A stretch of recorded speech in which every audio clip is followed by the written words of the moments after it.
ಆತ್ಮೀಯ H16 news ಅರ್ಥಾತ್ ಸೀತಾರಾಮ್ ನ್ಯೂಸದ ವೀಕ್ಷಕರೇ, ನಾನು ನಿಮ್ಮವ ಎಂ ಆಯುಧ ಮಲ್ಲಪ್ಪ ಜೊತೆ ಅವರು.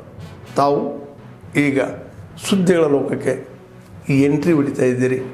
ಈ ಸುದ್ದಿಗಳನ್ನು ಪ್ರತಿಯೊಂದು ನೋಡೋ ಜೊತೆಗೆ ನಿಮ್ಮ ಅಭಿಪ್ರಾಯಗಳನ್ನು ಹಚ್ತಾ ಇರ್ರಿ. ಯಾಕಂದರೆ ಈ ಸುದ್ದಿಗಳು ನಿಮಗಾಗಿ, ನಿಮ್ಮ ಬದುಕಿಗಾಗಿ, ನಿಮ್ಮ ವೈಚಾರಿಕೆಗಾಗಿ, ನಿಮ್ಮ ತಿಳುವಳಿಕೆಗಾಗಿ ನಿಮಗೂ ಗೊತ್ತು.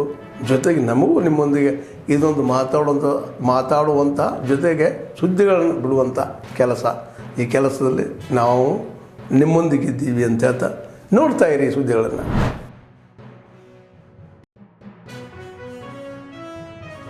ಸುದೀರ್ಘವಾದಂಥ ಪಬ್ಲಿಕ್ ಡೊಮೈನ್ದಲ್ಲಿ ಈ ಬಿಲ್ಲನ್ನು ಚರ್ಚೆಗೆ ಬಿಟ್ಟಿದ್ವಿ.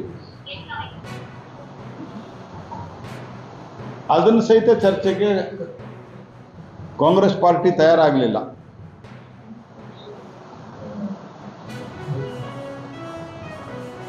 ಇನ್ಕಮ್ ಟ್ಯಾಕ್ಸ್ ಬಿಲ್ ಎಷ್ಟು ವರ್ಷದಿಂದ ಹಂಗೆ ಬಿದ್ದಿತ್ತು.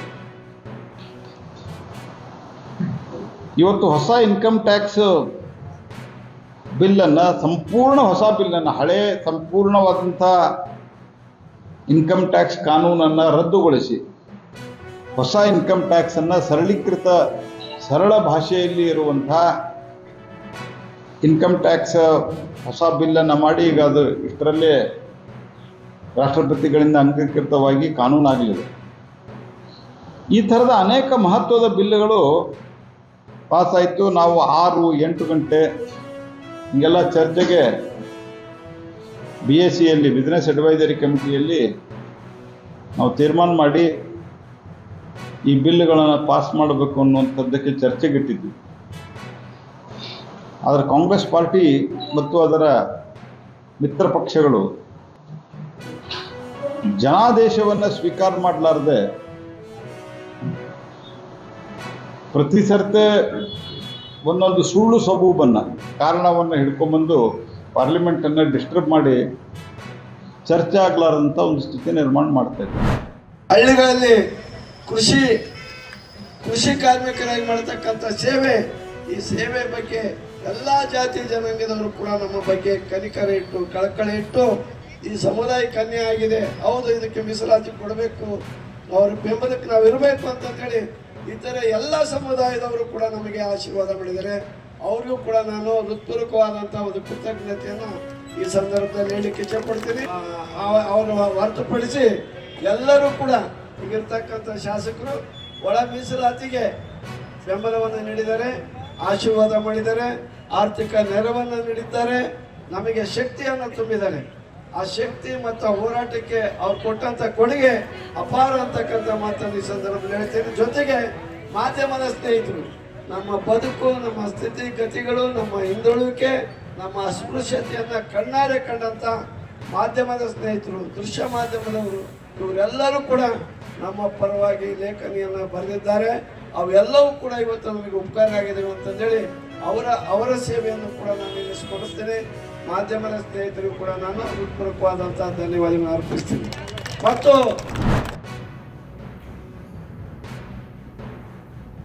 ಕರ್ನಾಟಕ ರಾಜ್ಯದ ಹವಾಮಾನ ಮುನ್ಸೂಚನೆ.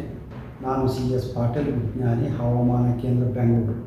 ನಾನು ಮುಂದಿನ 7 ದಿನಗಳವರೆಗೆ ಕರ್ನಾಟಕ ರಾಜ್ಯದ ಹವಾಮಾನದ ಮುನ್ಸೂಚನೆಯನ್ನು ಸಂಕ್ಷಿಪ್ತವಾಗಿ ವಿವರಿಸುತ್ತೇನೆ ಎಂದು ಕರಾವಳಿ, ಉತ್ತರ ಹಾಗೂ ದಕ್ಷಿಣ ಒಳನಾಡಿನ ಎಲ್ಲ ಜಿಲ್ಲೆಗಳಲ್ಲಿ ವ್ಯಾಪಕವಾಗಿ ಮಳೆಯಾಗಿದೆ. ಪ್ರಮುಖವಾಗಿ ಕೆರಸೊಪ್ಪ ಉತ್ತರ ಕನ್ನಡ ಜಿಲ್ಲೆಯಲ್ಲಿ 17 ಸೆಂಟಿಮೀಟರ್, ಯದ್ರೇಗಿ ಕಲಬುರಗಿ ಜಿಲ್ಲೆಯಲ್ಲಿ 9 ಸೆಂಟಿಮೀಟರ್, ಆಗುಂಬೆ ಶಿವಮೊಗ್ಗ ಜಿಲ್ಲೆಯಲ್ಲಿ 11 ಸೆಂಟಿಮೀಟರ್ ಮಳೆಯಾಗಿದೆ. ಈಗಿರುವ ಹವಾಮಾನದ ಸಿನಾಪ್ಟಿಕ್ ಸ್ಥಿತಿ ಏನೆಂದರೆ, ಛತ್ತೀಸ್ಗಢದಲ್ಲಿ ಲೋ ಪ್ರೆಷರ್ ಸಿಸ್ಟಮ್ ಇರುವುದರ ಹಿನ್ನೆಲೆಯಲ್ಲಿ ಕರಾವಳಿ ಜಿಲ್ಲೆಗಳಲ್ಲಿ ಆಗಸ್ಟ್ 28ರಿಂದ ಸೆಪ್ಟೆಂಬರ್ 3ರವರೆಗೆ ವ್ಯಾಪಕವಾಗಿ ಮಳೆಯಾಗುವ ಹೆಚ್ಚಿನ ಸಾಧ್ಯತೆ ಇದೆ. ಉತ್ತರ ಹಾಗೂ ದಕ್ಷಿಣ ಒಳನಾಡಿನ ಜಿಲ್ಲೆಗಳಲ್ಲಿ ಆಗಸ್ಟ್ 28 ಹಾಗೂ 29ರಂದು ವ್ಯಾಪಕವಾಗಿ, ಆಗಸ್ಟ್ 30ರಿಂದ ಸೆಪ್ಟೆಂಬರ್ 3ರವರೆಗೆ ಕೆಲವು ಕಡೆ ಮಾತ್ರ ಮಳೆಯಾಗುವ ಹೆಚ್ಚಿನ ಸಾಧ್ಯತೆ ಇದೆ.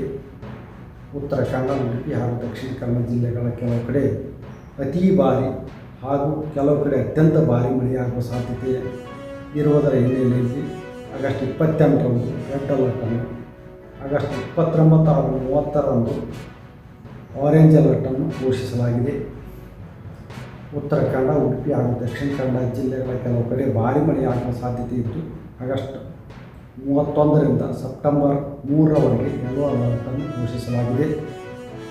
ಬೀದರ್, ಕಲಬುರಗಿ, ಯಾದಗಿರಿ, ಬೆಳಗಾವಿ, ವಿಜಯಪುರ, ಶಿವಮೊಗ್ಗ, ಚಿಕ್ಕಮಗಳೂರು ಹಾಗೂ ಕೊಡಗು ಜಿಲ್ಲೆಗಳ ಕೆಲವು ಕಡೆ ಭಾರೀ ಮಳೆಯಾಗುವ ಸಾಧ್ಯತೆ ಇದ್ದು ಆಗಸ್ಟ್ 28ರಂದು ಆರೆಂಜ್ ಅಲರ್ಟನ್ನು, ಆಗಸ್ಟ್ 29ರಂದು ಯೆಲ್ಲೋ ಅಲರ್ಟನ್ನು ಘೋಷಿಸಲಾಗಿದೆ. ಬೆಂಗಳೂರಿನಲ್ಲಿ ಆಗಸ್ಟ್ 28 ಹಾಗೂ 29ರಂದು ಹಗುರದಿಂದ ಸಾಧಾರಣವಾಗಿ ಮಳೆಯಾಗುವ ಹೆಚ್ಚಿನ ಸಾಧ್ಯತೆ ಇದೆ.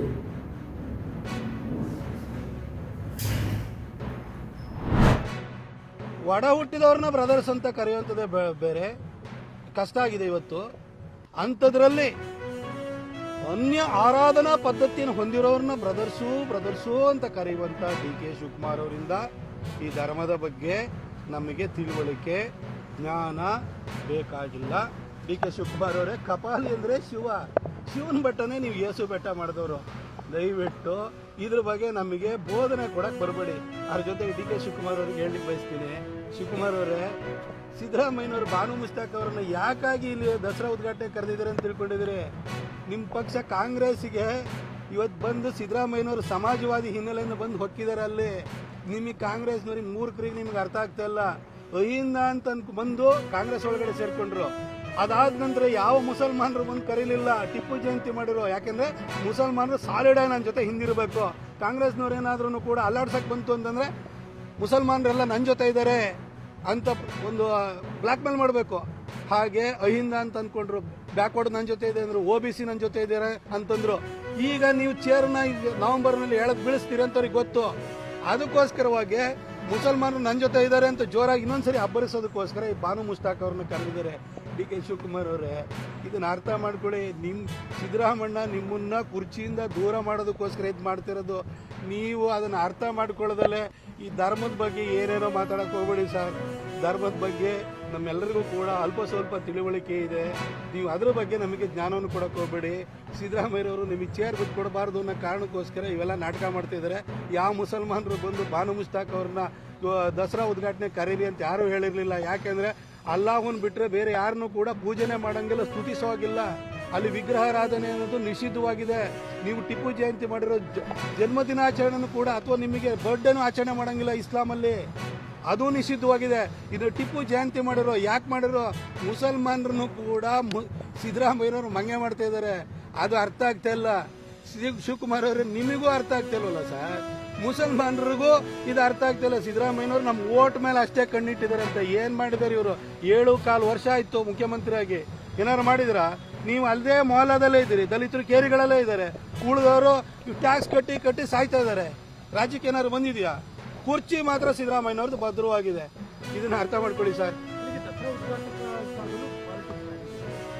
100% ಇದು ಸಿದ್ದರಾಮಯ್ಯನವ್ರನ್ನ ಯಾರಾದರೂ ಮುಸಲ್ಮಾನರು, ಅಲ್ಲಾಹುನಲ್ಲಿ ನಂಬಿರುವಂಥ ಮುಸಲ್ಮಾನರು ತಾಯಿ ಚಾಮುಂಡೇಶ್ವರಿ ಎದುರುಗಡೆ ತಲೆಬಾಗಿ ಅಂತ ತಮ್ಮ ಧರ್ಮೀಯರನ್ನ ಕಳಿಸ್ಕೊಡ್ತಾರ ಹೇಳಿ? ಈ ಸಿದ್ದರಾಮಯ್ಯನವ್ರದ್ದು 100% ಪಾಲಿಟಿಕ್ಸ್ ಇದು.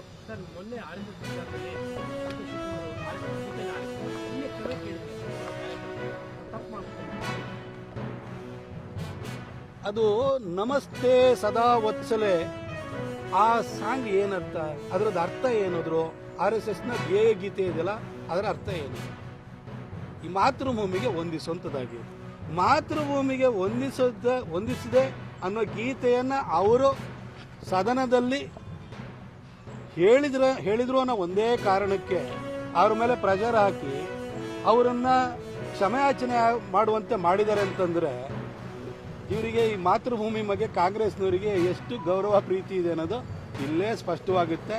DK ಶಿವಕುಮಾರ್ ಅವರಿಗೆ ಚೇರ್ ಬೇಕು, ಅವರು ಕೂಡ ಇದಕ್ಕೆ ತಲೆಬಾಗಿದ್ದಾರೆ ಅಂತ ನನಗನ್ಸುತ್ತೆ. ಈ ವಿಷಯದ ಬಗ್ಗೆ ನಾನು ಇನ್ನು ಹೆಚ್ಚೇನು ಮಾಡ್ತೀನಿ. ಆದ್ಮೇಲೆ ಎಲ್ಲ ಸುದ್ದಿಗಳನ್ನು ನೋಡಿದ್ರಲ್ಲ, ಏನು ಅನಿಸ್ತು ನಿಮಗೆ?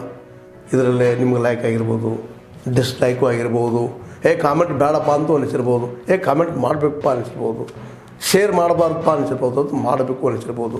ಏನಾದರೂ ಆಗಲಿ ಶೇರ್ ಮಾಡ್ತಾಯಿರ್ರಿ, ಈ ನ್ಯೂಸ್ಗಳನ್ನ ಹಂಚ್ತಾ ಇರಿ, ಜೊತೆಗೆ ಇದಕ್ಕೆ ಸಬ್ಸ್ಕ್ರೈಬ್ ಆಗ್ತಾಯಿರಿ ಅಂತ ಹೇಳ್ತಾ H16 ನ್ಯೂಸ್ ಅರ್ಥಾತ್ ಹೇ ಸೀತಾರಾಮ್, ಇದು ಸತ್ಯದ ಕೈಗೆ ನಡಿ. ವಂದನೆಗಳು.